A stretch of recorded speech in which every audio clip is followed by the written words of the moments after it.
Eichler describes what happened in 1939. Came in 1939. In 1939, I was 16. The first day they went through, it was fine. You talk, who went through the town? The Germans. The Nazis. The Nazis, yeah. And then they went, and then it started, I'll never forget it. It was a Friday. A patrol. The Polish army was defeated, you know, and they ran away from central Poland. They came through Krasnopole, was around Krasnopole, where you have the book. We had big, what do you call it? We had a big forest on both sides. Like, for instance, going from Krasnopole to Most of Wielkie, to Most, you pass through. It was only 18 kilometer. It was around 10 kilometer. Was all through woods, through the forest that you drove. So a German patrol went through there, and they came through the town, and it was a Polish unit, Polish army, went through this side, and they opened fire. And they killed one and two of them, and the other one ran away. And a big German unit stayed in Most of Wielkie, which was 18 kilometer. And 1 hour later, they came in with the panzers, and they burned the town, and they shoot everybody out. That's when it started. Wait, can you talk more about that? What can you describe where you were? Yeah. I was in that time when they started burning the town. I was there. Right away, I found out we ran away. We went out the side of the town. We all gathered in, and that was around 3 kilometer, 4 kilometer out of town. Was a big barn from farmers there, and we gathered most of the Yidden went there because just waiting. It was at night already, you know. That's when I hear that one got killed and that one got shot, and I didn't hear nothing about my parents, and I was separated. How did that happen? It did happen. Everybody ran in any direction. Just like that. It was a havoc, just like that. Nobody knew. Nobody knew nothing. Then I was listening, and some came back from the town, because the Germans left.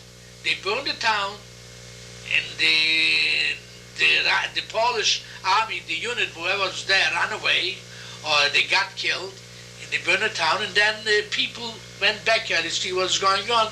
So we heard already. I heard that, in fact, I heard that my father, they got my father and 6 more Yidden, and they put him in front of the shul, and they were shooting, but they were shooting over their head to scare him.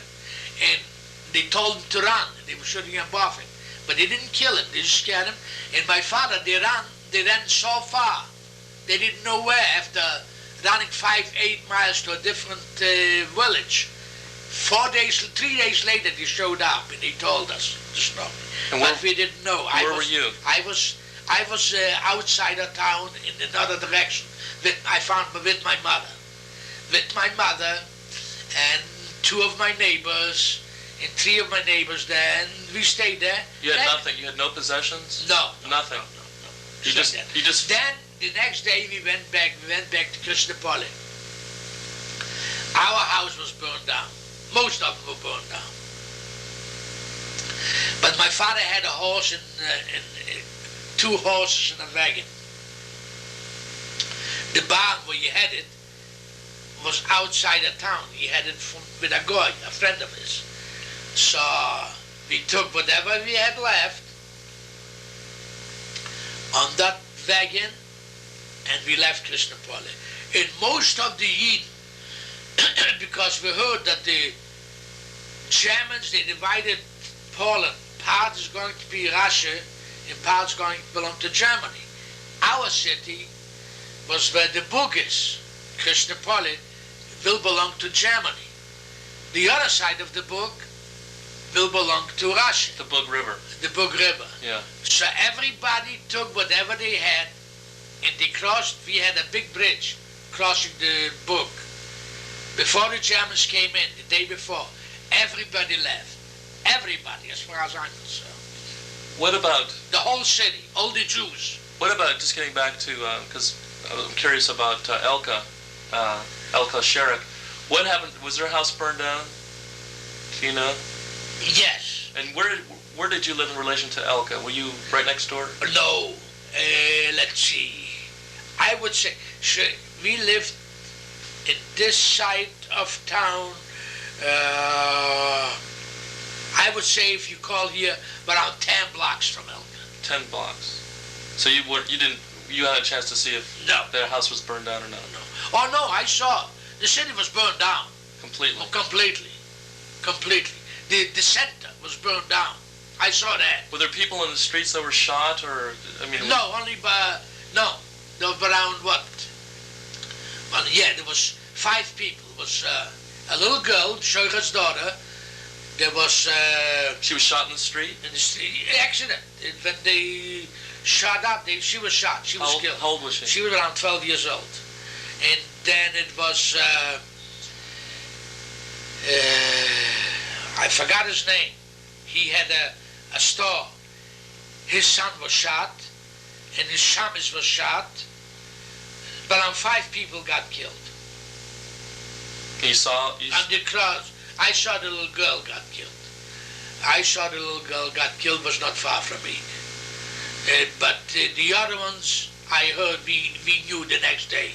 They got killed. It was a crossfire. They just got into crossfire, you know what I mean, between the Polish soldiers and the German soldiers. Population of Krasnopolia then?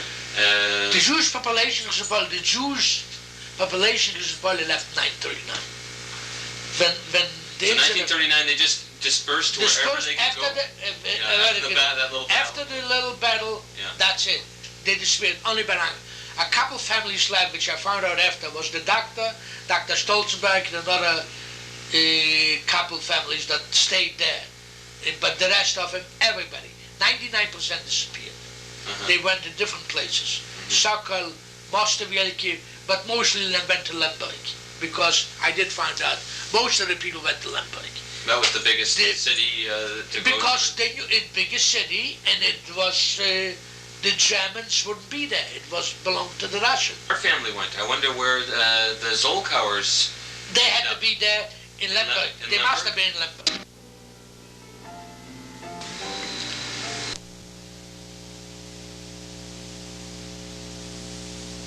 This is an 1872 map of eastern Galicia, around the time when Elka Sherek and Yehuda Zolkauer were born. The pointer shows the town of Zolkiw, where it is believed the Zolkauer name derived its name from. This is an enlargement of Zolkiw.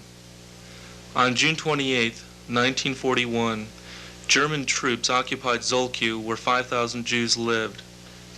Many Jews were killed. A year later, 4,000 Jews were deported from Zolkiw to the Belzec extermination camp.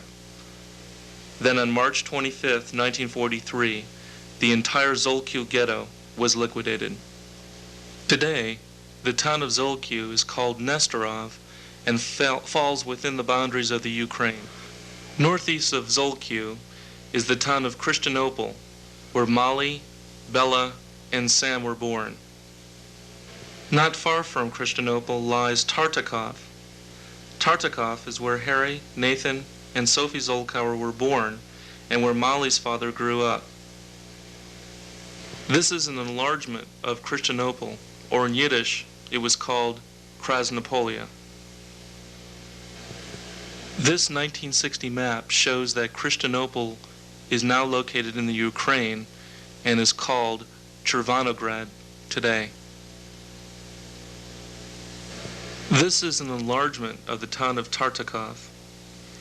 Tartakov does not appear on a modern map of the Ukraine. One can only assume that this town no longer exists. West of Christianopol and Tartakov is Shinyeva, where Elka Sherek was born. When Elka was 10 years old, her mother died, and soon after, both Elka and her father left Geneva and settled in Christianople. Louder, Bella's deaf. Yeah, okay. Can you give me your first memories? What Krasnopolia looked like? Just terrain a beautiful town. Fields all around, beautiful fields. And there's a lake. The Bug River? Yeah, a beautiful. They used to come from all the big towns to our town for the summer. A summer resort. Were there hotels? Was it like a... I don't think we had a hotel there, but we had a Jewish doctor. We had, to begin with. Who would come, Mother? Would Jewish people come? Richer Jewish people or Goyim too? No, Goyim too. Sure, I had a Goyish girlfriend for 8 years. And where did they stay when they came? Where did They had places to live. There's Goyim and Yidden together. They were together. Sure. I had a Polish girlfriend 8 years.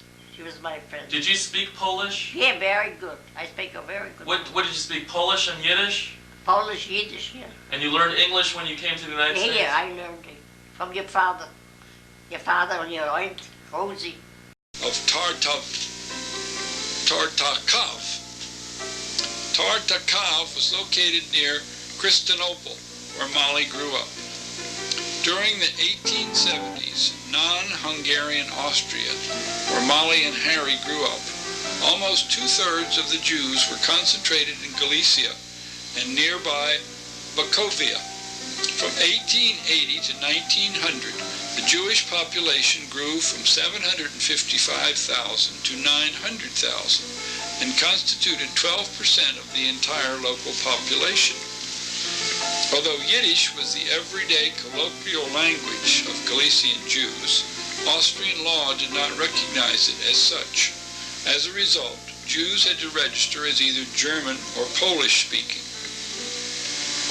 For political and economic reasons, emigration from the Austrian monarchy in the years 1881 through 1910 was massive. Over 3 million Austrians went to the United States. Of these 3 million, 9% were Jews, and 85% of these Jews came from Galicia. During this time, Jews comprised 12% of the total population in Galicia, most of whom were poor. In fact, 90% of the poor people in Galicia were Jews, and these Jews were poorer than any other population in all of Europe. Part of the reason why Jews were so poor was the result of anti-Semitism. In eastern Galicia, where Molly and Harry came from, almost half of the Jewish population did not have any definite occupation. Jewish students who attended professional schools could not engage in the profession or trade for which they were trained.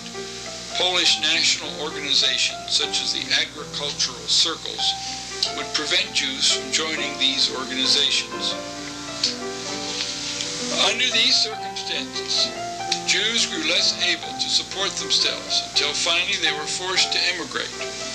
Against this backdrop of anti-Semitism and poverty is where Molly, her siblings, and her parents, Yehuda and Elka Sharik, grew up. Yehuda and Elka gave birth to 3 children, Molly in 1894, Sam in 1896, and Bella in 1898. Only 9 months after Bella's birth, tragedy strikes the Zolkauer family. Yehuda, age 33 and a Hebrew school teacher, dies from gallbladder complications and leaves 3 small children and a wife behind. Could you tell us a little bit of what life was like in Europe during your days as you were growing up? In my days, poor. A lot of poor people. Nice Balbatische, nice people. Yes. But see, my father died and my mother couldn't make a living. Over there was no place to go to work either. It was hard. How many people were there in this town? The town, A few hundred, maybe? in my town? Yes. Supposed to be about 400 or 500. And how many were Jewish? Most of them. Because in the countries around there was Gentile. But in the city, we had 3 synagogues, we had a temple. We were in a small city. What did people do to try to make a living, the Jewish people? The Jewish people? Well, like here. There was butchers, bakers, like in America. And I don't know, Do you remember your childhood being a happy childhood? Were you happy growing up in this little town under those circumstances? In a way, yeah. I was always happy. I liked to dress nice. My mother loved her kids. She loved the children. She would do anything to help them buy me nice clothes, and I was always dressed nice. Did your mother have any particular skills? Was she a good... Yeah, we had a little store, like selling fruits. I remember Saturday, there was a little girl. I remember when they used to come in and they charged because they don't pay money in Europe. And they used to sit down and buy grapes and chocolates and, the young people. My mother liked young people. She used to sing beautifully. And they used to love her. Young people used to come in and the elkies sing a little bit. And she used to sing beautiful German songs and she would sing for them. And that's how she made a living. Molly, what language did they speak in the town? Polish and German and Jewish. They speak Slavish, they speak different languages. There's a lot of different... dialects? Yeah. Did you pick up some of these I knew dialects? Polish, I knew German. I understood a little Slavish, I don't remember that. What was the condition of the Jews in your town? Did you feel that they were being oppressed, or did you have a pretty... pretty, yeah. By us, it was okay. Because the Polacks were very close to us. The Germans, I remember living in a Gentile neighborhood once. And my mother used to feed me and a little shiksa next door. Used to give us lunch together. And the mailman used to talk Jewish.